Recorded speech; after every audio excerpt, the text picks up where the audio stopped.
No case to plead. And he knows this. Thank you. Y'all, after dinner, we made our stop to Planet 13. There are a lot of CBD, which sucks. Meaning I should have got more of it when it was like on sale. Oh, I'm sorry, y'all. We gotta get home, get a little comfortable. Get this a little comfortable. Thank you, honey. Well, it was because Bella was up here, so. Bello ain't important to me in the game. He don't even be hearing. Shut up, boy. Make his stinking ass down. You stink. Go. Go get in your bed. Smell like outside. Bed. Y'all, Bello smell awful. Yeah, he can be outside for 3 minutes. and I don't know. It's like something. They think it's a chemical. It is. It got to be a chemical that he produced, or it might just be male dogs. I don't know. Cause the female dogs we had didn't smell like that. I don't know. I've never had a male dog except for Buddy. I think she just was immune to the smell. No, they never smelled like that. They did. They didn't. They did. I promise they didn't. Babe, they did. Diamond and Chloe would come in the house smelling just like that from the balcony. Like that. Like that. No, but they dog smell. Not wet dog, but just your dog ain't had a bath, that kind of smell. And he literally had a bath yesterday. Wait, was it 2 days ago? 2 days ago.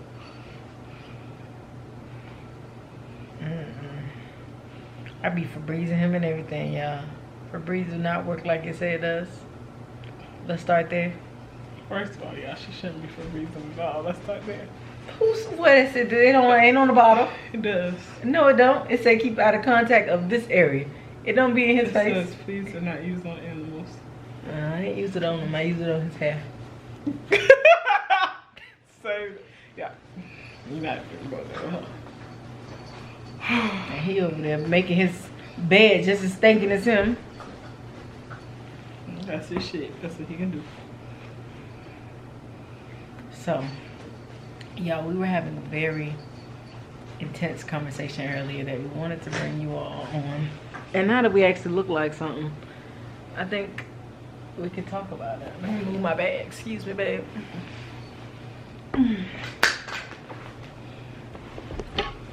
Because we had to interrupt our conversation for me to go to the barber shop. And babe just come back. Uh-huh. I told babe that the conversation I was 10 understood. minutes. When you thought it was a pen for how long? Enough time for you to forget? No, like 20 minutes from now, but let's go ahead and have it so we can move past this. We're gonna come back, y'all. She needs 20 minutes. No, we're gonna have this conversation while we at this subject matter. So me and baby were talking about our predicament, our marriage, our whole relationship, and how she feels as if she has forced me to do so many different things in my life, in which I probably need some water. I haven't had no water all day. Sorry, y'all. But we were having a conversation about our relationship and our marriage, and how she feels that she has forced me to do X, Y, and Z in my life, and that I don't even know who I am. Part of that, just hearing it, you know, I accepted her apology because it was an apology. However, I have to take accountability for myself because I allowed this to happen. And I think it's because I love her so much and she loves me, and she has definitely gotten some of my toxic characteristics as well, wholeheartedly. And what are your toxic characteristics? How, you know, I care about certain things. Like, you know, like when we first got together, you weren't as insecure. Like you were just like, this how I look, this is it, ain't that more. But now like you try to put forth an effort, not saying that you never have, but it's hard for you. Like I feel like when we got together, we were in two different transient spaces. Babe didn't wear androgynous clothing. She was wearing Daisy Dukes. Babe, I was not wearing Daisy Dukes when we got together. I was wearing Daisy Dukes prior to us getting together. Yes. But I was just me. Like I was able to just be me. Like I was not necessarily, my heart was the same. You know, I've always been the same. But I got a chance to like honestly play dress up. You know, like some of y'all get to play dress up, and I'd say y'all, I mean women or whatever. You know, y'all play dress up when y'all dress like a boy. That's cute for y'all. Like y'all, oh look at me, I'm a stud and all. You know how y'all do. And I got a chance to play dress up for almost a year. And you know, I got to experiment with nails. I had never done that before. Different dresses and skirts. It was like this stuff I had never done before, honestly, because I had been dressing like this since 6th grade. So, you know, I got a chance to really explore different things without judgment. Now, I did get judgment from people that knew me, but not as much judgment from those that didn't know me, and those that wanted me to dress more feminine. Of course, they didn't push back. They made everything sound like it looked good, even if I didn't like it. So I got a chance to like explore a different part of me, you know, and to realize that no matter how feminine I am on the inside, I just really don't care to be that feminine on the outside. So even with me changing the way I dress, I'm honestly gonna always dress like me, and that's typically mean my clothes fit. I don't really care for baggy clothes. It's not my thing. But I feel like when we got together, she automatically assumed that I wanted this masculine figure or this androgynous figure. And when you was married to a man, so yeah, but that's the first thing that came to my mind. Like, you were married to a man. But I kept telling you, and it used to bother me because I'm just like, does she not listen? She don't listen to me. She doesn't take my consideration to heart. Everybody you said look attractive was masculine women. Yeah, but you never asked me about feminine women either. And you never pointed out a feminine woman and said, damn, she fine. Everybody, damn, she fine was a stud. Yeah. Naturally, that's just what you were attracted to. But I'm attracted to feminine women too. I feel like I'm attracted to some transgender people too. I feel like some men too. Like, I'm just very fluid when it comes to, you know, people. Like, I typically don't even date for looks. And I know some people like, sis, you crazy. I mean. She mean it. I mean. She mean it. She mean it. And, you know, I typically go by the heart because, y'all, I don't know. I feel like I was scarred for life. Like, I had this one boyfriend named Jermaine, y'all.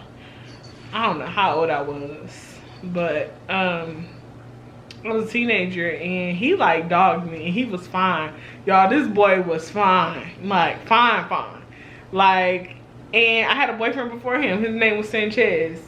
And they both were, you know, light-skinned, pretty boys. And you couldn't tell me nothing because these was my men, honey. So, you know, they both dogged me the fuck out. Like, and I vowed to myself after Jermaine, I was like, oh, I'm never doing this again.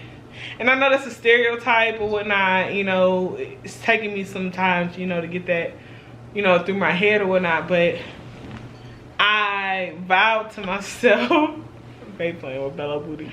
I know that's his butt tooted in the air.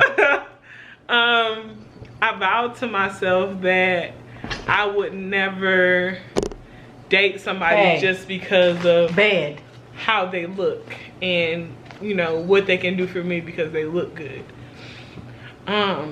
So I vowed to see people for like who they are in personality first. Like if we click and vibe and stuff. So after that was like, I want to say that was like 9th grade. And like, y'all, Jermaine, he dated my friends. Like, I remember like just going to school one day. I think I was going to Mount Zion. Like, I was talking to him, like, he was older than me too. I was talking to him from like 7th grade all the way to like 9th grade. This is before I met baby. And he was like talking, we didn't go to the same high school by the way. He started talking to my friends, and I just like, it became like a whole big drama-fied thing because, you know, you want to believe your boyfriend, but I mean, at the end of the day, your friends is your friends, and these people lived in my neighborhood. So like, they started traumatizing me, telling all my business, what be going on in my house. It just got like way out of control. And I was just like, from that point on, like once that situation blew over and I changed schools and stuff, I was like, I'm done. And I've stuck to that like for life. Like, I just will never be so superficial when it comes to what somebody looks like. Like, you got to bring more to the table. I think that was the lesson that I learned. Like, you just can't date people for looks. Like, people can look good one day and then they get in a car accident or anything and look busted the next. And I know that I was like on a high, like, cause these dudes look good. Like, I know I was. Like, So you were shallow. yeah, I was real shallow. And I was like super young. So like, those are like one of my first boyfriends that I like really remember. And he was like my first like relationship. Like, and I can't say that we were like in a point where we were like in love or anything like that. But like, we was like really good. Like, he was just somebody I talked to almost every day. And we, you know, it is what it is. But after that, y'all, I was good. But I wanted baby to be like comfortable in her skin, like no matter what. It's not just, you know, what she wears. Like, I tell her all the time, I'm like, girl, if you want to put on a skirt, or you want to do something, you want makeup one day, you want me to do your brows or what, like you want to beat face leaving the house, like what's up, whatever. I mean, she said she's not into that. I mean, that's fine, but I mean, like, I don't want her to feel like she has to shop in the men's department, or I don't feel that way. Like, I don't feel like I have to do anything. Like, I feel like I feel like I went through that phase at the beginning, but I mean, 5 years later, like, I feel like I'm just really trying to figure out my swag. But I know that I don't like my weight. So the swag that I desire to have, and that I know that is like me, requires me to lose my weight. And I'm willing to do that so that I can have the look that I want. But like, I mean, I don't feel like I'm ugly. I feel like I can put on some jeans and a shirt and still be cute. But yeah, if I compare myself to people on the internet, yeah, all day I'm always be disappointed. But I mean, I wear foundation, I'm okay with that. I get my eyebrows done, I'm okay with, like, I'm still a woman. And I'm like, people ask, you know, why you cut the front of your hair? Because honestly, I like the way that it looks. I've had my locks with the cut and without a cut, and I like the way it looks with a cut. It's cute to me, and that's really the only reason why I wear what I wear. Like, I buy pieces from the men's department because I like the way that it looks on me, not because I desire to be a man, not because no other reason. It's just because I wear what I want to wear. If I go into the men's fitting room, it's not because I think I'm a man, it's just closer and convenient, so I'm going to change my clothes. Or if you give me such a hard time to the point where the women's is upstairs, I'm going to change right there in the department. I will. She will. I will. She'll be in the aisle.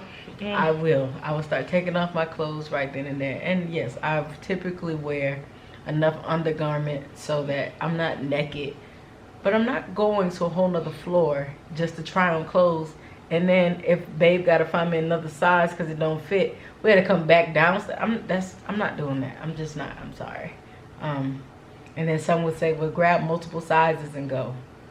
Who carry multiple? There's no. First of all, it's a limit on how many can go in the freaking fitting room, especially with COVID. There's no. And when room. we shop. So True. hands be full. True. Period.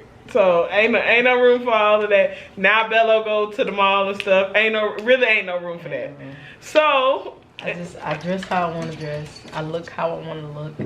And if I don't like the way that I look in that moment, I have to fix it. I have to figure out what I don't like. And I know that I don't like when my clothes are baggy. yeah, I don't like when clothes are baggy either. Yeah, it's just not my thing. Like, it makes me feel. I like when her pants hug that booty. I do, yeah. Like, for real, I tell her this all the time. Like, if I could have her hips and her thighs, I'll be okay. I'll be out here doing something. Girl, I ain't got nobody. But you really do. Yeah, her booty not so big, but show the stack. Don't get it twisted. Don't be looking at her either. Child, ain't nobody worried about me. Yeah, she said that all the time. Because don't nobody be worried about me. Don't nobody be worried about me either. I'm worried about you. I'm a somebody. I mean, of course, man. We worried about each other, but I'm talking about outside this equation. And if they is, y'all, we be in the house, so we oblivious shit. Like, and for me, it doesn't even matter. I'm married to the person that I want to be with. Period. I'm not even attracted to women, so that don't faze me. I do find men attractive, but in the way of, damn, he look good and he would make a perfect sperm donor. Sorry, men, I love y'all. That's all we look at. We be like, oh, he can't make us look some cute baby. Yeah, like that's what. Yeah, I'm sorry. But as far as women, like I'll say, oh, she, you know, and if I say, I think I've had this conversation many times. Like, if I feel like she got a nice body, typically it's because I probably want my body to look similar. You know what I mean? Like, ooh, I wish my booty stuck out like that a little bit, or whatever the case may be. But as I say all the time, it's easier to say that we're a lesbian couple, but the reality is neither one of us are lesbians. But our marriage, I guess, will be considered lesbian if y'all like to put titles on it, but we don't really do that. Like, we don't really care for the titles. And I know it sounds so cliche and it's like everybody with the no titles, but sorry if you're okay with living in a box. Some of us are just don't want to live in the box. I'm not a lesbian. That's not me. I'm for everybody being them. Everybody being them and loving whoever they love. That's it. Love is love, and love wins every time. And that's how Mary had a little lamb. And I think if more people focus on that, the world would be a much better place. It would be. If you mind your business and let other people mind theirs, I feel like we would live in a very peaceful world. I don't know, why is it so hard for people to mind their own business? Like, what's the thing? But anyways. Everybody is scared of, well, I think older people are scared of judgment. Judgment and how society was structured when they were born and other people's perceptions. And even though we know there was, like, you know, same-sex relationships and, you know, different type of relationships back then, you know, people were getting killed by the masses for doing anything. So I feel like everything is out of fear. Yeah. Like, I know that was the big thing. Like, me and my grandma even talked about it. Like, she thought me being with Finesse originally meant that I will be judged by others. Not so much by her, but others. Like, she really thought in her mind that I wouldn't be able to get a successful job, or people would really judge me because I was married to a woman. Yeah, she wasn't really, she knew, because she was like, yeah, grandma was like, I mean, at the church, you know, in the choir, like, yeah, we know the gay men reside, what a singer reside, it's, you're gonna find some very talented LGBT people So she was like, I mean, you know, yeah, at the church, so and so, yeah, like, you know, and so in her brain, they might have dealt with some pushback at the church, which, I mean, I've always dealt with pushback at the church, you know, like, it's a given. Like, you're living in an abomination according to the King James version, and, you know, it's a lot of things that makes it where judgment and religion. Yeah, and for a lot of black people in the South. Yeah, religion. If we lived in the South, I just feel like life would be a little bit different, because even watching vloggers that live in the South, they're not as free. Like, they have to push for rights a little bit more than we would on the West Coast, because it's just like, you have to explain your situation once and one time only, and then only to those that you don't even really have to explain your situation. In the South, you constantly are explaining. Yeah. Just like how the Paces was talking about how they had to keep explaining their birth plan and how I am the other parent. Like, it's not really like that on the West Coast. Or like with your birth certificate. Yeah. Yeah, Florida. Yeah, I mean, and it's true. And that's why I said I would never move back. And I tell my grandma this all the time, like, I even tell my grandma and I tell my ex-husband this, like, just explaining the differences. Like, I remember, like, going to Shurion, like, and, like, it was, like, embraced. Like, you are who you are. Like, it was so freeing, because I knew at my previous job, there were definitely, you know, I worked with people who were in the community, but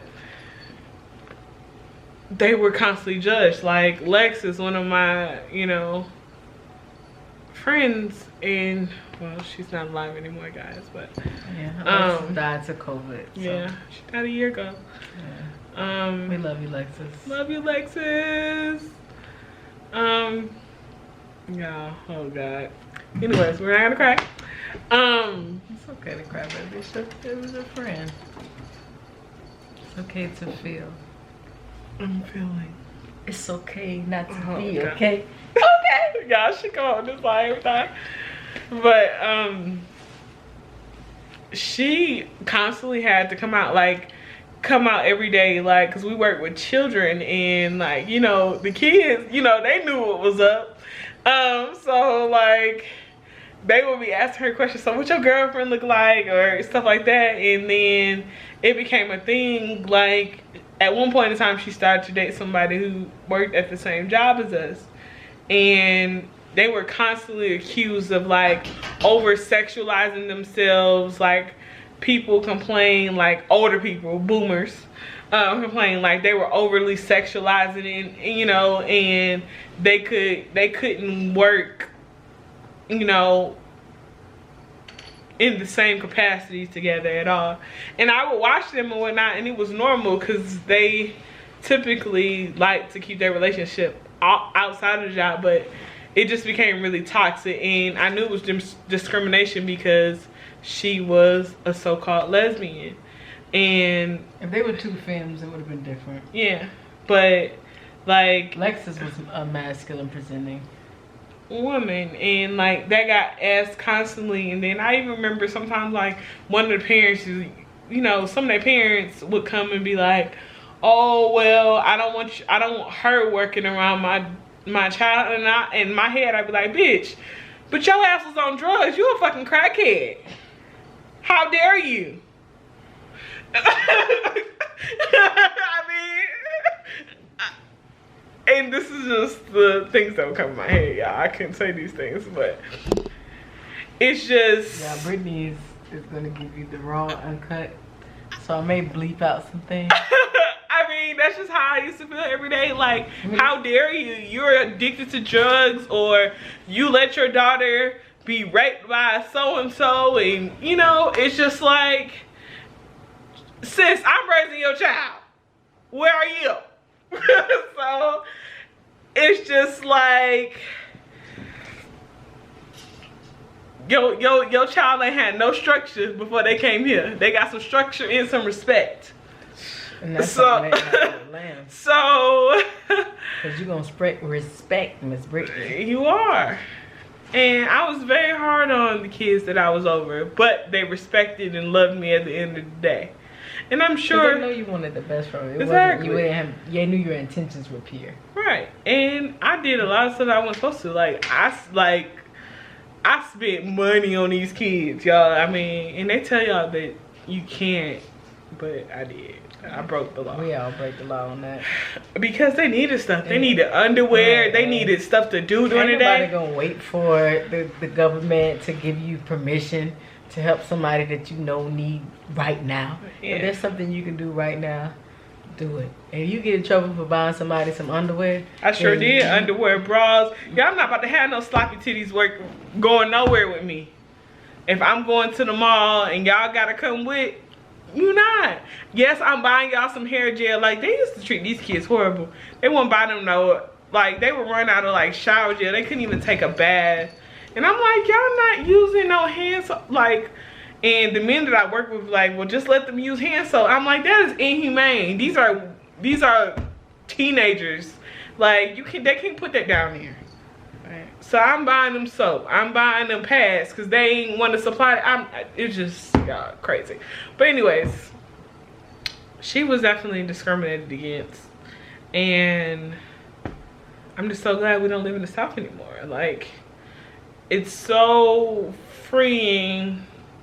Like, when I just notice the differences, like I know, like, even just simple as driving on the freeway, and not everybody, if you live in Georgia, you know.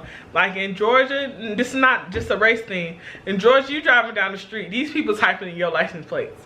Like, that's just how thirsty they is to get you, to catch you doing something. Or they on the side of the road, they gonna about run you over because they're trying to get you. Like, it's just like, I don't know. It's just like, it's that old mentality. Like, let's catch a nigga.